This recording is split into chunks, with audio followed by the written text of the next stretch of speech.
still life, in order to appreciate it, it kind of demands that you slow down. You have to slow down and you have to look. I think it doesn't just kind of give it all to you in a way. The work that I'm making now is making the same request of people in a way. I think it's the same request I'm making to myself in a way, that I want to do that as well.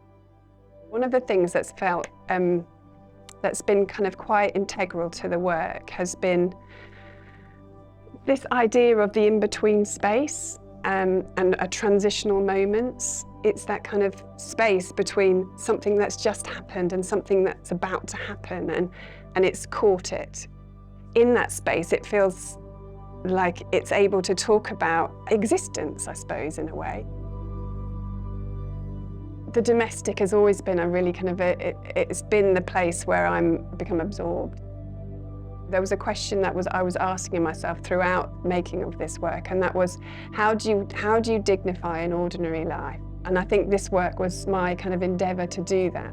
And in terms of the washing up and a part-cleared table, well, I suppose, you know, that's something that I hope anyway that anyone can find a way into that subject matter. I think it's also a part of all of our lives that we almost can pass over and pass through, and we're kind of passing that bit in order to get to maybe the more what we perceive to be more important. And I suppose I think that it's in those kind of very intimate moments that life happens, really. That's where life happens, and we exist as human beings.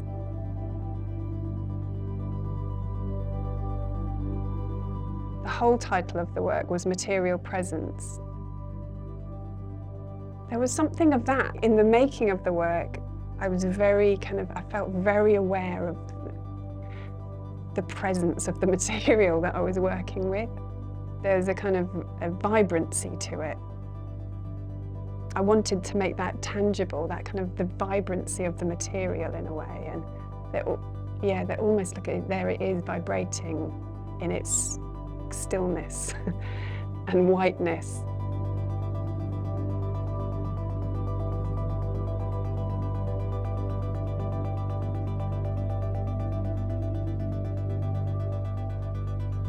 When I think of porcelain, it's this beautiful, fine, white material, and throughout history it's been afforded status. It has a lot of connected kind of narratives to it as a material. It's a very sensitive material, so it's very sensitive to your touch.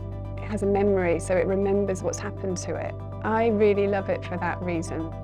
There's a real intimacy, I feel, with it as a material. It feels like it's alive, and I'm in conversation with it.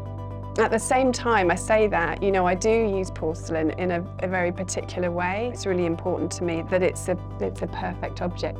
That's a challenge. That's actually it's a real challenge. For me, material and craft, they become these really useful metaphors, I think, for ideas. When I think of that scene of washing up, well, that's something that happens on a daily basis. But at the same time, on a daily basis, there's all sorts of different human experiences that are happening, and I want to acknowledge those. There's a whole vista of human experience, and some of it is, I suppose, what we receive as beautiful, happy, joyful kind of moments or whatever, but some are not that, and there's the sense of wanting to acknowledge all of that as a human experience, really.